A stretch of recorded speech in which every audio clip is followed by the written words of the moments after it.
සුන්දර ප්ලේස් රෙජිනගල රජින කදු පන්තිය තියෙන්නේ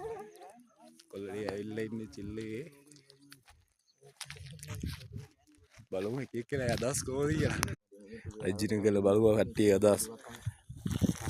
ඉසුරු මොකද්ද ඔයාලා හිතන්නේ ඉතින් මේ රෙජිනගල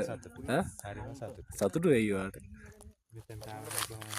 කොහොම කොච්චර දුරක් විතර ආවද ඔයා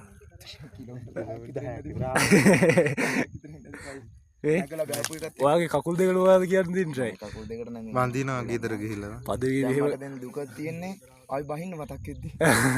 ආයි බහින්නත් ඕනේ මේ පදවිය මෙහෙම ගල් තියෙනවා පදවිය තියෙන ගල්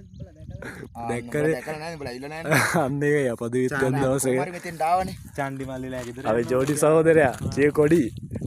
ජේකොඩි ඉන්නා මොකද්ද කියන්න තියෙන ජේකොඩි අඩේ ගුරාවුත් කියන්නේ වයන් ගිහලා කවුද දෙනවා මලත් දෙනවා අදිනවා මුගේ තමයි මේ ප්ලෑන් එක මේ කුප්ප ප්ලෑන් එක අපේ අම්මා තාත්තා දක්වන ප්ලෑන් එක උගේ කීව බලන්න ප්ලෑන් එක ගැන මොකද්ද කියන්න තියෙන්නේ ප්ලෑන් එක හොඳයිද හොඳයි උත්තෝ කෑවේ කෑලා මේක කට්ටන් මේවා මොකද්ද කියන්න තියෙන්නේ එකම අදිෂ්ඨානක හිටිය කොහොම හරි මෙතෙන්ට එනවා කියලා කොහොම හරි ආවා ඉච්චරයි මුගේ අම්මා නම් බැලුම් ගන්න ඉතින් අද උගත් ගන්න දෙයක් නැහැ කොහොම හරි මං ආවා දඩුචයා කියා අදහස දුක තිබ්බා වැඩිලා තිබ්බා කොහොම හරි අතහැරලා හිටිය කොල්ලෝ ටික කොහොම හරි අද්දා සුපිරිගේ අම්මත් තමයි මෙතෙන්ට ආවා කියන්නේ යන පාර පැහැදිලි නැහැනේ බා සුපිරිම කියන්නේ කොල්ලෝ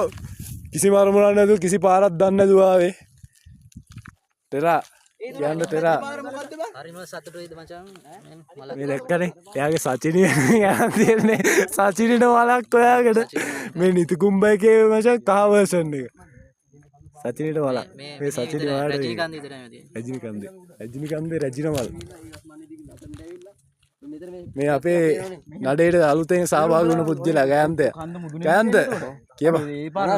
මූ මේ මූ දන්නේ මේ රජිනගලට එන තැන අර පැත්තේ කියන්නේ එයා පැත්තෙන් තමයි මුකි කියලා තියෙන්නේ හරි ලස්සනයි මාතායි මේ ඔය රජරට සෙට් එකේ ඉන්නා උගේ රජරට සෙට් එකත් එක්ක එනවලු මොකද වදුවා ගාව කියන්න අදහස මොකද්ද සුපිරි ප්ලෑනින් පොඩ්ඩක් මදි වුණා නැත්නම් සුපිරි ගමන මදි ප්ලෑනින් පොඩ්ඩක් ආව ගියා මොකද අපි එන්න දන්නේ නැහැ මොකද එන බාධක රසකින් ආවේ කොහොම හරි ඉතින් අපි අවසානට අපේ අරමුණ කරා ආවා වෙන උත්සාහය දවස් දෙකක උත්සාහය කොමරි අවසානට ආවා